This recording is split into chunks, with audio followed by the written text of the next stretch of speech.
Boa tarde. Bom, gente, eu sou Leonardo Silva Moraes, sou um dos autores desse trabalho que nós desenvolvemos dentro do Instituto nosso. Para começar, vou contar um pouco da minha história. Eu trabalho com informática desde o ano de 1993. Comecei a estudar técnico de processamento de dados, me formei em 95, fiz curso de administração rural no ano 2000. Né? Estou vendo que eu não sou uma linha direta, eu sou meio eclético. Tá? Depois fiz curso de pós-graduação em redes de computadores e, por final, estou fazendo mestrado em educação agrícola. Mas toda a minha formação é voltada na área de informática, educação e agricultura, pelo fato de eu estar inserido dentro do Instituto Federal, que antigamente era uma agrotécnica. E trabalho com Linux desde o ano de 1998. Já experimentei Slackware, Mandriva, Mandrake, Conectiva e vários outros sistemas operacionais baseados em software livre. Então, tem uma longa trajetória nessa área. Santa Teresa, minha cidade. Santa Teresa fica nessa região aqui do Espírito Santo. Aqui, ó, central. Cadê o figurinho? É a região com 21 mil habitantes, aproximadamente, 22, 683 quilômetros quadrados. Foi fundada em 26 de junho, emancipação. Fato curioso, foi a primeira cidade colonizada por italianos no Brasil. Então, a primeira cidade fundada por italianos é Santa Teresa, no Espírito Santo. E a principal fonte de renda lá é o café, a produção de vinho e uva, que está muito grande, também é o agroturismo. O instituto nosso, ele não fica na sede, ele fica a 22 quilômetros da sede. Fica localizado em São João de Petrópolis. Essa é a vista aérea do meu campus. Dentro do meu campus, nós possuímos os cursos de técnico em agroindústria, agropecuário integrado e, por final, licenciatura em ciências biológicas. Então, são esses os cursos que nós ministramos lá. Então, nós temos uma área, tanto a parte de meio ambiente, agropecuária, que é a escola agrícola antigamente, e hoje nós estamos indo para a área do TADS, que é na área de sistemas, agronomia e biologia. Né? Então, se estudando em botar mais um curso de graduação lá, mas esse daí já é para o futuro. E o Pronatec agora, que estamos também trabalhando no Instituto. Eu fui para o campus em 2012. Em 2012, eu encontrei o seguinte cenário do meu campus. Um servidor com Active Directory, da Microsoft. Um servidor, file server, para acessar os arquivos. E o suporte ao usuário. Então, era essa o portfólio de serviço do ATI do campus, naquele momento que eu cheguei. Essa era a situação que eu me encontrava, trabalhando. Ela realmente retratava. Por exemplo, servidor de arquivos nosso, a cada 5 minutos você dava uma tela azul. Servidor em produção de file server. Aí o desespero de uma pessoa só trabalhando nisso. E só tinha eu de servidor e um estagiário. Aí eu tinha várias frentes de trabalho para poder trabalhar. Primeiro, em ter recursos humanos, ter mais gente trabalhando comigo, e isso era jogo político dentro da instituição. Né? E que portfólio de serviço que eu ia fornecer para os meus usuários? Que no caso, como trabalho em instituição de educação, eu tenho usuários professores, usuários alunos e usuários administrativos. Então, eu tenho 3 perfis de usuários dentro do meu campus. Eu estava atendendo somente ali aos professores administrativos. Mais administrativos ainda. O professor tinha bem pouco, que era só a internet nos laboratórios. Aí eu fiz a primeira pergunta que eu fiz para mim: onde eu estou, para onde eu vou? O que eu quero oferecer a mais para a minha clientela? Né? Em resposta a essa minha pergunta, eu tive que procurar novas soluções, novas ferramentas para poder gerir o meu campus. Mas eu tinha um pequeno problema: falta de investimento. Isso, dentro da área que você pega uma empresa, você tem uma coisa que agrega valor, que é o dinheiro.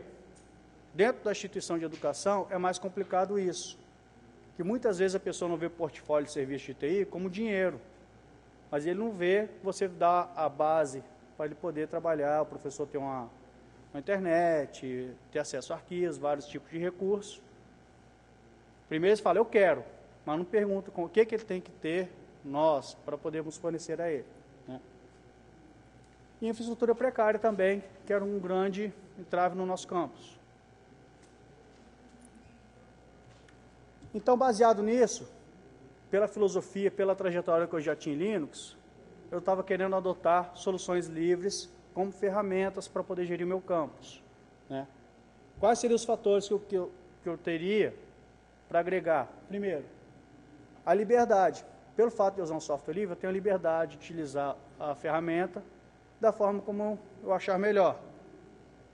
Segundo, a confiabilidade. Ele é extremamente confiável, estável. Depois que você conseguiu configurar, acertar, fazer o hardening, fazer a segurança direita, não vai ter problema. Não vai ter a tela azul da morte. A estabilidade foi um fator também. Tá? Economicidade. Isso aí é claro.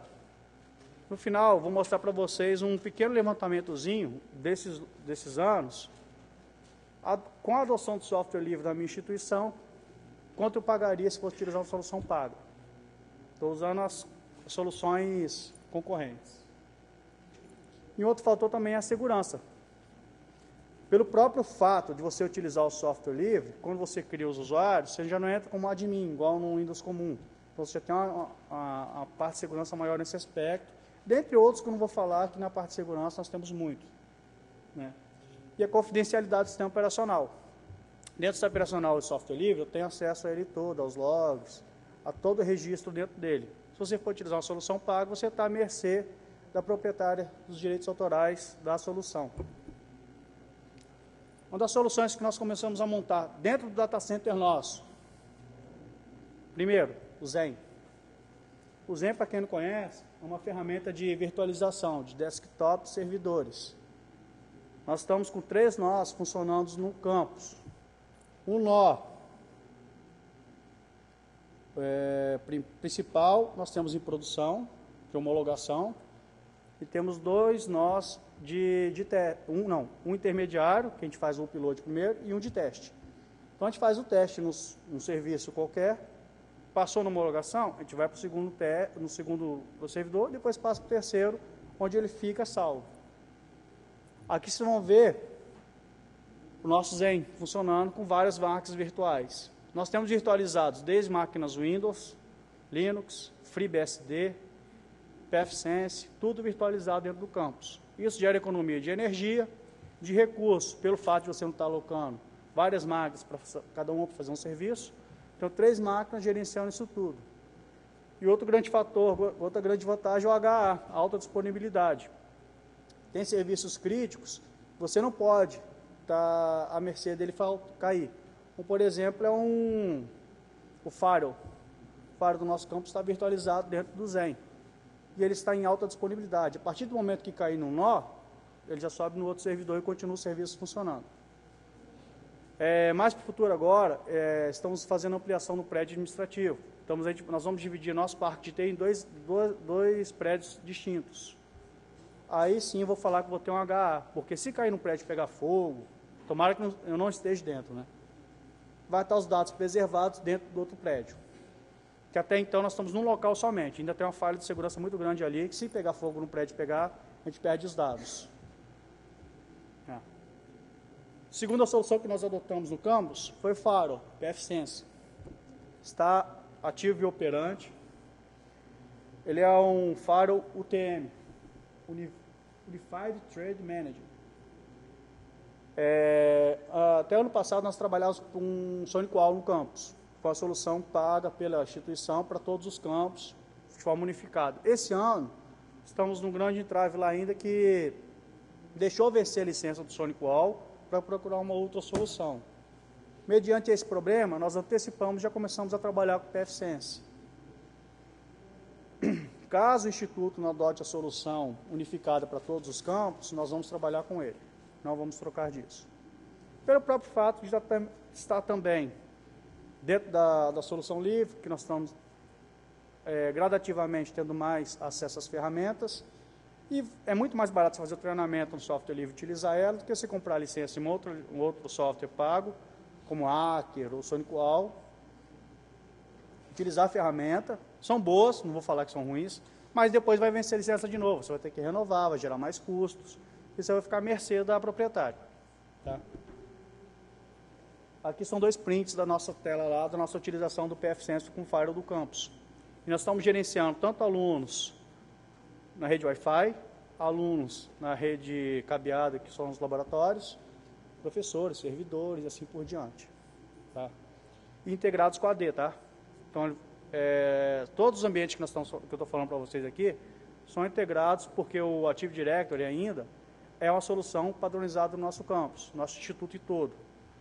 Então, ainda nós não temos a prerrogativa de poder adotar a solução livre também nesse caso. Mas se pudesse, a gente estaríamos trabalhando com o Samba, com certeza.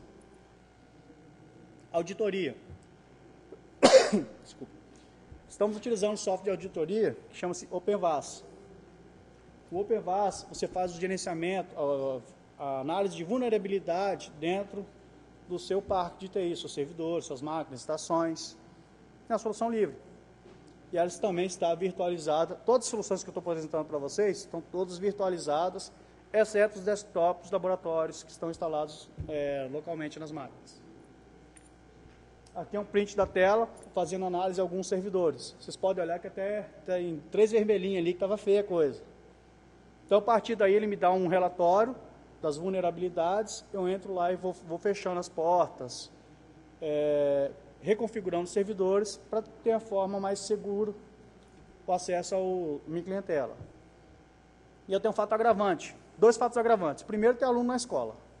E segundo, ditades. Então, tem que ficar com o cabelinho um pouquinho em pé, que quando eles falam em calibre, Deus do céu, dá até calafrio. Outra solução livre que nós estamos... Isso aqui eu estou apresentando as soluções do data center, tá? Só de gerenciamento. OCS Inventory. OCS Inventory, eu faço o inventário de todo o parque de TI. Então, eu pego a máquina, o hardware, e os softwares instalados nela. Então, tem agente para Linux e agente para o Windows. Instalei ele num servidor, centralizo o log de informações, coletar. Se houver alguma alteração de hardware, RAM componente de memória, você pode configurar para te dar um aviso. Ó, máquina tal, RAM componente de memória, você recebe o aviso. Então, é uma ferramenta extremamente útil, grátis. E você pode também fazer uma integração ela com o GLPI. Outra solução livre que nós utilizamos no campus, que é muito, muito útil, chama-se Zabbix. Os Zabbix, quando eu cheguei no campus, nós não tínhamos nenhum sistema de monitoramento. Nada, zero. O monitoramento nosso era o seguinte, o cara ligava e falava, caiu. Aí você tinha que levantar desesperadamente, descobrir aonde caiu para chegar a resolver, sanar o problema. Dessa forma, nós temos a gerência de todos os ativos de rede do nosso campus, e serviços e servidores. Então, quando o cara fala, caiu, a primeira coisa que a gente fazia, abrir os Zabbix, caso a gente não tinha recebido alerta ainda, que muitas vezes tem alguns usuários, que são mais rápidos que os Zabbix, que antes de cair ele já te liga, ó, tá caindo, hein? Caiu. Aí você já tem que ir lá e resolver o cara. Serviço. E é uma ferramenta muito útil. Para quem tem gerência de rede, não quer usar os Zabbix, tem um CACT. Tem outras ferramentas que você pode utilizar também, que são muito eficientes. Tá? E o WebServe nosso, que quem falar em WebServe e não falar em Apache, está cometendo sacrilégio. Então, o WebServe nosso é um Apache. Atualmente está com Red Hat ainda, mas a gente vai estar estudando a possibilidade de migrar ele para o CentOS. Vou ter que pagar subscrição e assim por diante. Mas também tem uma outra vertente que o IF está querendo centralizar isso tudo no data center da reitoria. Então, a gente está esperando eles definirem se vai centralizar lá, daí a gente repassa para eles. Se ficar dentro do nosso campus, a gente vai fazer a migração para o CentOS. Tá? E um servidor, OpenFire. Para quem não conhece, OpenFire, muitas instituições querem banir o Facebook, as redes sociais, mas quer utilizar essas ferramentas para poder ter comunicação. O OpenFire é uma solução extremamente versátil. Você pode trabalhar tanto como um chat institucional, você pode trabalhar como VoIP e uma webcam como central multimídia, assim por diante. Nós utilizamos, e essa solução foi adotada desde a reitoria até os campos. Então, não é só meu campus que está trabalhando na parte de soluções baseadas em software livre. Também a reitoria também está trabalhando em algumas soluções. E essa é uma delas que eles disponibilizaram para todo mundo.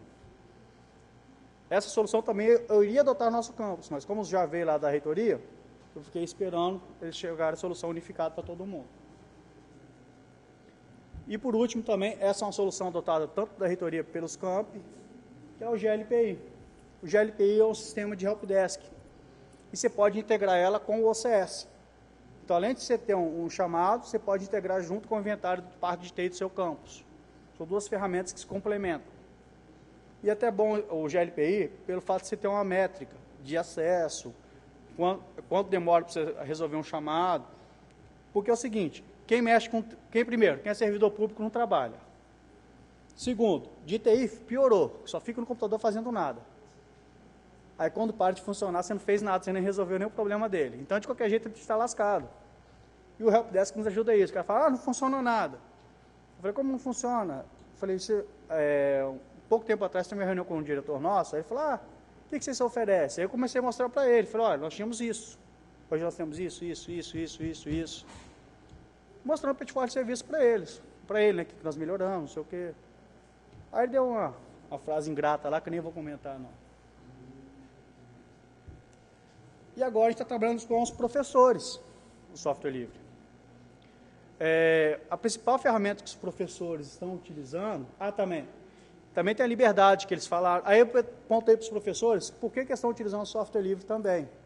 Aí eles me citaram praticamente as mesmas coisas que eu tinha citado antes do data center, que era a liberdade de eles utilizarem o software de qualquer forma, do jeito que eles querem. Tinha um professor que usava o Ubuntu, tinha um professor que usava o Debian, tinha um professor que usava o Fedora, nas máquinas deles, pessoais. E alguns alunos também.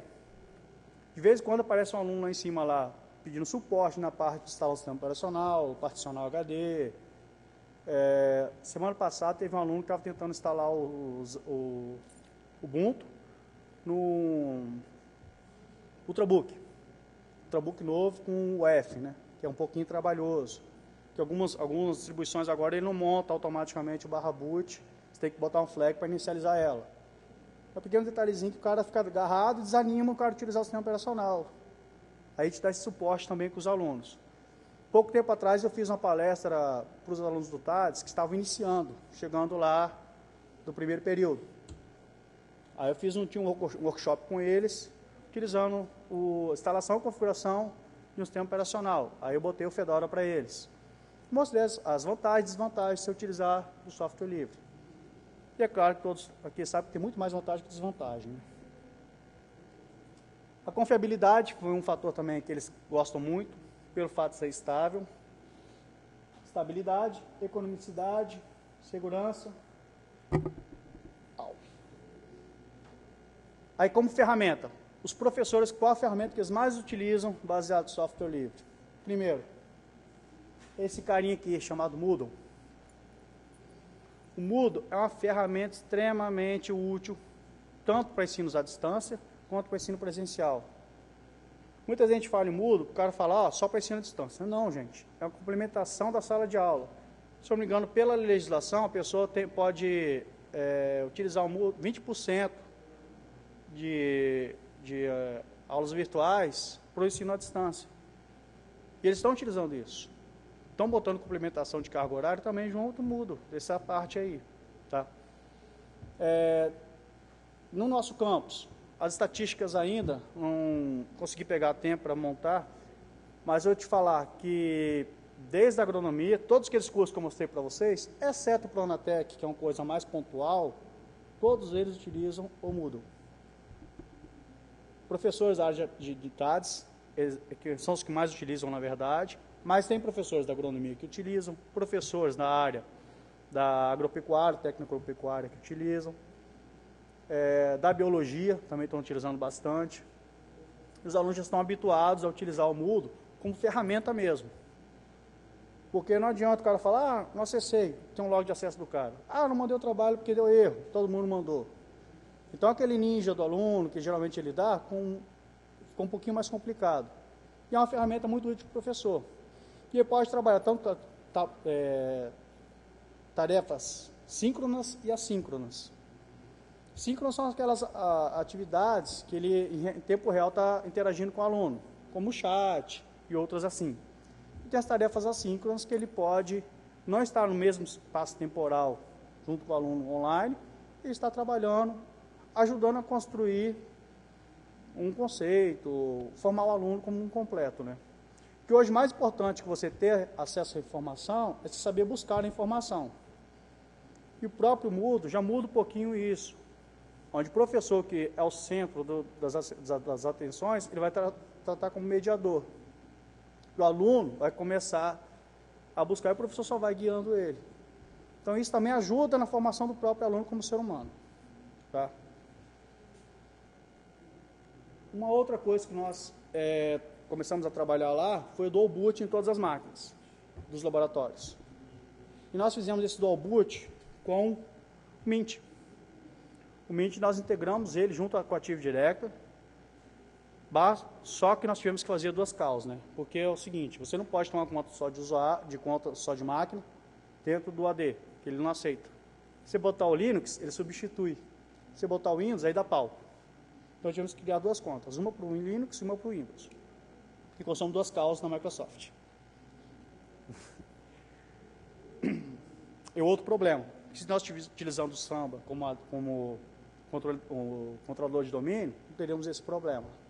E ele também acessaria da mesma forma.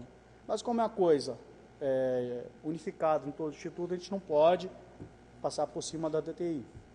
Mas eu estou estudando junto com o diretor-geral lá essa possibilidade de a gente começar a trabalhar essa forma de utilizar 100% software livre no gerenciamento do nosso campus.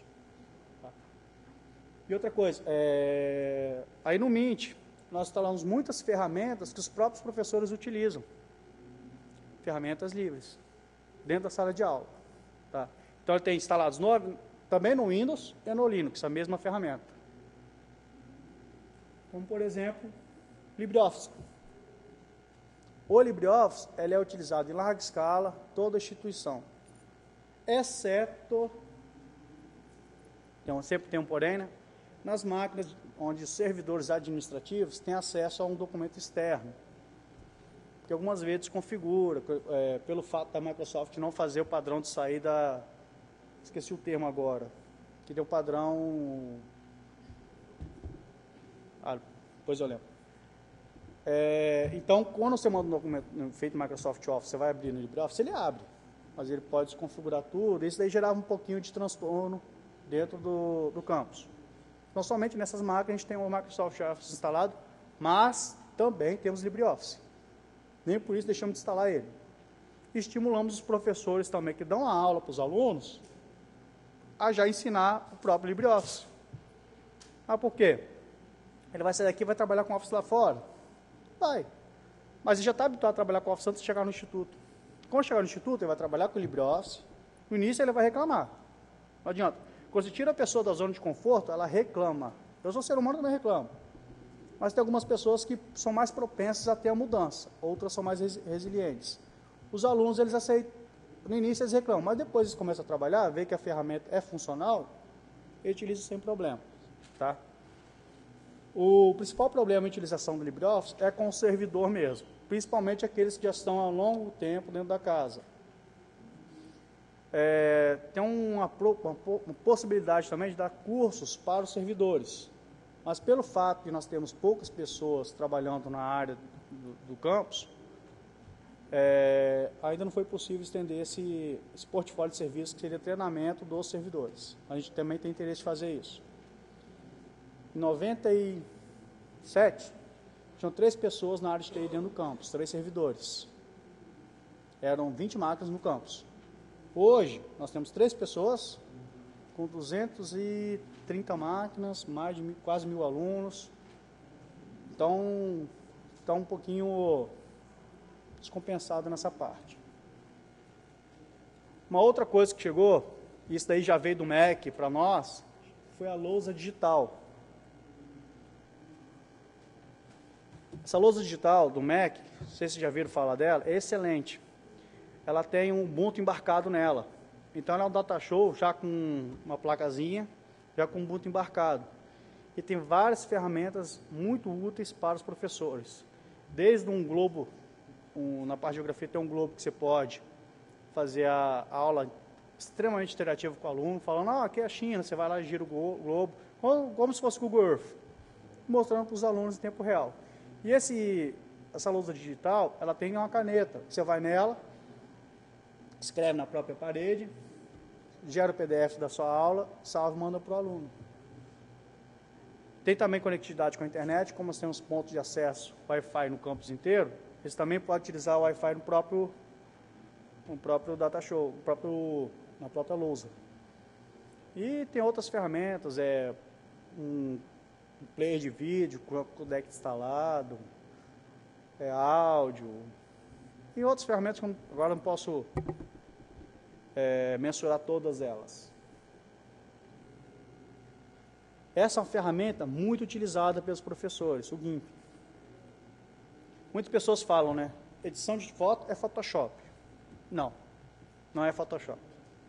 Photoshop é uma coisa de mercado, é igual a Coca-Cola. Fez uma grande propaganda, o marketing em cima, a Microsoft. É utilizado. Funciona? Funciona. Mas o GIMP faz a mesma coisa que o Photoshop faz.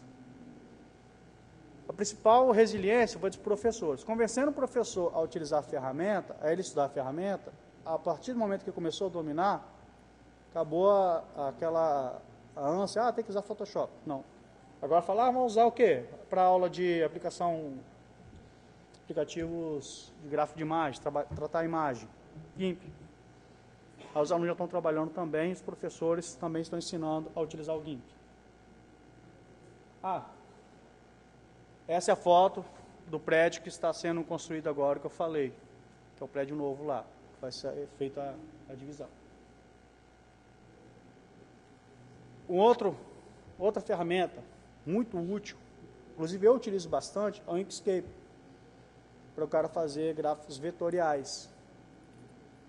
Gente, não perde nada para o CorelDRAW. Todos os trabalhos que eu faço no Corel, eu faço no Inkscape sem tirar nem pôr. E ele é extremamente amigável, igual o Corel. Então, o GIMP ainda tem um pouquinho de diferença em relação ao Photoshop e as ferramentas. Já o Inkscape, ele é muito próximo da pessoa que está utilizando o Corel, utiliza o Inkscape sem problema nenhum. E a qualidade de trabalho dele é excelente. Vamos tratar de gráficos vetoriais. Quem trabalha com parte de editoração vai saber que funciona muito bem. Uma outra ferramenta que está sendo muito utilizada lá, principalmente pelos professores do TADS, é o Blender. O Blender está sendo utilizado até na própria edição de vídeos, pode ser utilizado como editor de vídeos, como na parte de você fazer modelagens em 3D.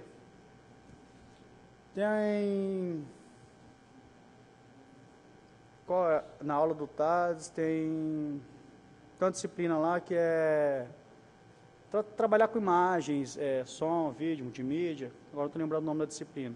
O professor trabalha com GIMP, Inkscape, Blender, essas soluções. Eu tinha tirado o print da tela dele, da aula dele, só que eu não trouxe porque ele usa o Windows na máquina dele. Eu falei, vou levar uma foto com o Windows lá que eu vou ser linchado.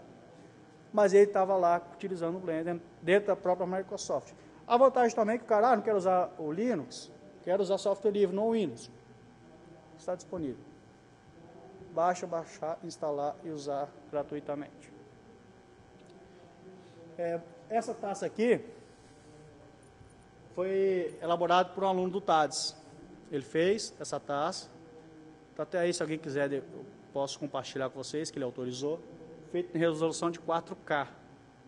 Então, se você pegar essa taça e der o zoom nela até o máximo, você vai ver a resolução dela. Aí agora ele vai trabalhar com, falou, texturas, fazer a taça de forma mais trabalhada. Mas foi uma das soluções que ele utilizou na sala de aula. O professor deu uma tarefa para eles, para desenvolver um objeto, e ele fez essa taça aí. Aí eu pedi para ele, até ele deu um depoimento da utilização do Blender. Uma outra solução, que esse daí já é o professor do TADS também que utiliza, é o OpenProj, que é o gerenciamento de projetos. Tem um Microsoft, esqueci o nome agora. Isso, Visio. eles, ao invés de utilizar o Visual da Microsoft, estão utilizando o OpenProj. O interessante é que chegou num certo momento que eu parei de ofertar soluções para os professores, principalmente, e eles que estão me pedindo. Isso está sendo gratificante, porque eu estou vendo que a sementinha que eu comecei a plantar lá atrás já está surtindo efeito. O cara chega para mim e fala, eu quero software tal. Eu falei, puta merda, que legal, gostei. Uma outra ferramenta que nós estou tentando inserir agora com os professores, chama-se o MConf. O MConf é uma solução gratuita de webconferência. Só entrar lá, se cadastrar, e vocês podem utilizar a ferramenta. A única limitação dela é que você não pode gravar a webconferência via ambiente virtual. Instala um programinha, Desktop Recorder, qualquer um desses, sua máquina, você grava a aula sem problema. Mas ele é extremamente útil. E você tem vários layouts para você poder trabalhar. Então, eu já estou ambientado à ferramenta, vou chamar os professores, tem essa solução para vocês utilizarem. Como eles utilizam o Moodle, pode ser algo a mais no Moodle que eles podem dar aula para o aluno. Então, na tarefa síncrona, ao invés de utilizar o chat, ele já pode fazer a aula com extra classe utilizando o próprio ambiente virtual. Inclusive, na minha dissertação de mestrado, é em cima do Moodle e do webconferência, os dois utilizando. E para uma turma de técnicos agrícolas já formados. Aí está uma coisa a mais, você está trabalhando o cara, que está em produção no campo, e o professor está dando palestras, utilizando tanto o ambiente virtual com o Moodle, quanto o webconferência. Acho que até o final do ano, agora, se Deus quiser, eu defendo ele. Assim preciso. Agora, chegou o X da questão. Estou falando de soluções que nós estamos utilizando, mas para o administrador, para o gestor, o que interessa é isso aqui, gente. Se chegar para isso para ele mostrar no papel, se o cara for de um gestor, ele vai dar opa, o que eu estou pagando? Eu fiz só uma planilhazinha básica, utilizando o VMware, que é uma solução extremamente robusta em virtualização, tá? O Windows, Project, o Office, pacote da Adobe, eu botei, que aí você entra Adobe, Photoshop, Adobe, o pacote todo, deles.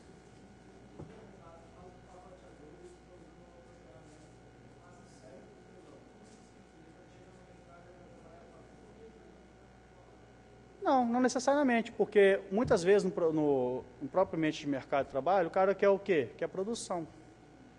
Ele não vai falar, você é obrigado a utilizar isso para me dar um retorno.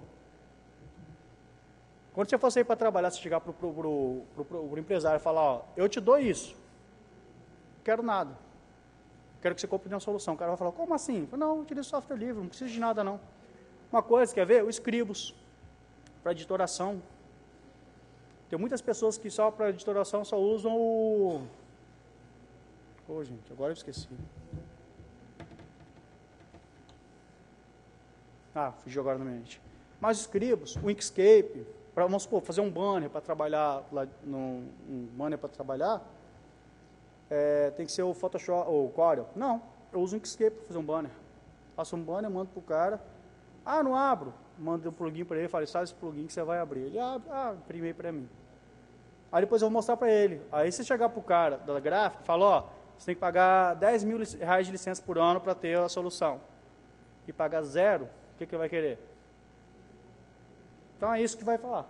Mas isso aqui eu estou falando dentro do ambiente educacional. Cheguei para o gestor e mostrei essa planilha para ele. Falei, olha o quanto de economia que nós trouxemos para o Instituto, a quantidade de portfólio de serviços que nós ampliamos para o Instituto. E nisso, quem tá usufruindo desse portfólio de serviço é o professor, é o aluno, é o administrativo. A rede Wi-Fi, quando cheguei no campus, era toda bloqueada. Nós liberamos a rede Wi-Fi, aplicamos a política de segurança. Os servidores, utilizando o OpenVAS, vimos as vulnerabilidades, começamos a fechar as portas, fazer o hardening corretamente. Então, são várias soluções que nós estamos utilizando. Tem soluções também que eu utilizo muito, vamos supor, o Nmap. para fazer escaneamento da rede, ver alguma coisa, alguém tentando invadir a rede. O MTR, quando você faz, o MTR é um software, um programinha que você utiliza para fazer, ele faz o seguinte, faz um trace route com ping ao mesmo tempo. Então, ele te dá a latência de cada salto. E no final, você vai ver em tempo real onde está tendo perda de pacote. Então, você faz de uma origem para um destino, você faz um traço dos saltos, ele te dá a perda em cada salto. Uma solução extremamente útil, uma ferramentazinha boba. Você instalou o MTR na sua máquina, deu o origem e destino, ele já te dá a estatística métrica todinha. Então, tem outras ferramentas também que utiliza muito lá dentro do campus, que são baseadas em software livre. Tá? Isso eu levei em consideração o dólar a 3,14, tá, no dia. Isso aqui foi um dos depoimentos que eu peguei de um aluno de um servidor, para não ficar muito extenso aqui também. Né? Esse aqui é um aluno do TADS, né, que utiliza muito o Blender. Foi ele que fez, inclusive, a taça que mostrei para vocês. Então, nós temos um ambiente de produção da escola, estamos formando os alunos, estamos mostrando para os alunos que ele pode utilizar software livre, que vai ter mercado para eles.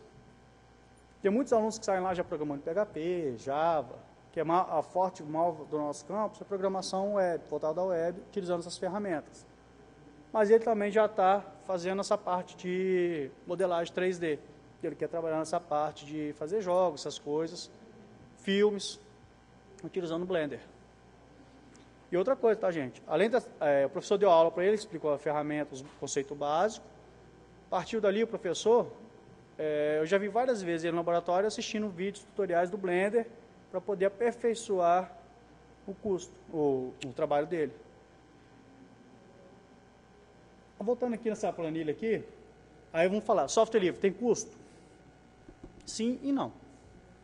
Se você for querer, a longo tempo, trabalhar, estudar, para chegar na ferramenta, é de graça. Agora, se você quer fazer uma coisa mais profissional, uma coisa mais correta, você vai fazer um treinamento nessa área. O treinamento software livre, treinamento Microsoft ou outro qualquer, basicamente é mesmo em torno de R$ 2.500, R$ 2.800. Então, você quer ter um investimento, o cara não tem um suporte. Você pode contratar a Red Hat ou a SUSE como servidores, que ele te dá o suporte. Não quero ter suporte, quero ter uma coisa, mas eu quero que o cara me garanta o serviço. Pega um servidor seu, uma pessoa responsável, dá o treinamento.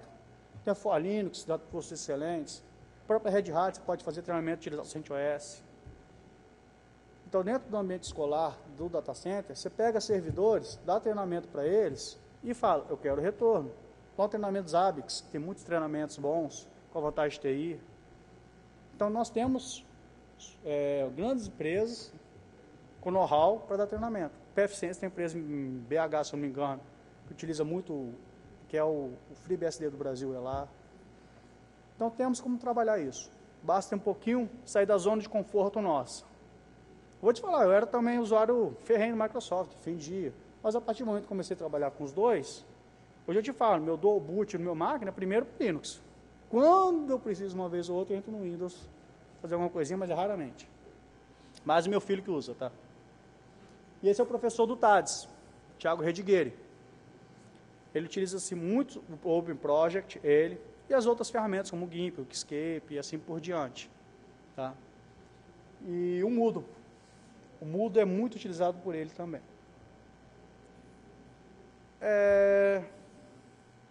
Muito obrigado. Essa é uma frase que eu gosto de citar muito do Epiteto. Isso é educação liberta. São os meus contatos, meu website, que ainda está em construção. Está no template do Joomla, não mudei de lá ainda. Tem que parar um tempinho, mas eu vou fazer com certeza. Qualquer dúvida, estou à disposição. Meus contatos, né? Alguma pergunta?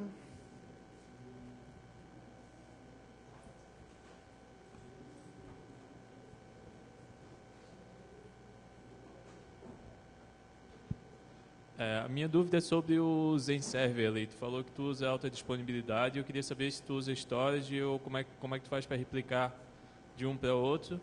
E se tu usa o Zen Server só free e pago. E sobre o Zen Server desktop, o que tu está virtualizando ali com o desktop? Olha, o Zen, Para você ter linha HA, você tem que ter na verdade, um storage tem que ter. Você pode levantar um FreeNAS. Pega uma máquina lá, bota HDs nela e bota ela como storage. Tem um rapaz do campus de Batiba que ele botou, para você ter ideia, o FreeNAS dele roda em boot no pendrive. Ele nem instalou no HD da máquina. Ele botou o pendrive, deu boot, já compartilhou lá, já fez o HA dele. Era numa máquina, botou um monte de HD, botou o FreeNAS nele, já botou ele. O que tem que ter para ter HA no Zen? Você tem que ter um storage, para ele poder, caso dê failover lá, caiu, ele já subir na outra máquina. E tem um compartilhamento de arquivos, que é para você ter um compartilhamento de ISO. Você pode botar um outro storage ou botar um compartilhador de arquivos, um Samba, até o Microsoft, você bota lá um CIFS. Aí no nosso caso, como a gente tem um file server, a gente botou o CIFS, configurou ele como repositório e a gente já tinha o storage da Dell. Então, da Dell a gente particionou em dois clusters. Um cluster é para o servidor de arquivos, a gente tem um backup, e o outro é para as VMs. Então, para ter HA, você tem que ter um storage para as VMs e um repositório que eles tenham acesso a ele. E para você configurar as máquinas sem HA, simplesmente quando você se levantar o disco dela, você tem que salvar o disco no storage. Se você salvar ele dentro do nó, aí ele é standalone. Salvou no storage, você marcou lá, aí tem uma opção que você marcar. Se der algum problema, você restarta ele. Aí você escolhe qual é a nível de prioridade, 0, 1, 2, 3, 4, 5. Aí você põe o nível de prioridade, qual vai restartar primeiro. Tem alguns serviços que tem que restartar primeiro que os outros. Vamos supor, o firewall primeiro tem que ser restartado de todos. O AD, como não é virtualizado, aí outros 500. Mas se fosse virtualizar o AD, seria ele o primeiro, depois o firewall e assim por diante as outras máquinas. E virtualizar desktop, nós virtualizamos acho que uma ou duas só, que foi um software de catraca, para a catraca do restaurante. O cara falou que queria máquina só para isso. Quero a máquina. Eu falei, mas para quê? Que eu quero a máquina que eu vou botar o banco de dados do negócio. Eu falei, não, vem cá, me dá aí. O banco de dados tem que ter acesso à rede. Vamos virtualizar ele, porque se der algum pau, alguma coisa no banco de dados, eu tenho um backup dela. Se caiu a energia lá do ponto lá, bota os no breaks nos roteadores para ter acesso até o data center. No data center, a máquina funcionando, vai continuar o acesso à catraca. Eu falei, já tem um custo de uma máquina, no desktop, já tem um custo de ter mais energia e virtualizado com HA. E as soluções que nós estamos dando, praticamente todas as soluções que eu mostrei para vocês, estão virtualizadas, exceto o AD, file server, e o web server nosso também está no servidor separado. Pelo throughput, alguns problemas, mas a gente está estudando a possibilidade, se não for migrar para a reitoria, em virtualizar ele também. Certinho? Mais alguma dúvida, gente? Bom, muito obrigado pela paciência.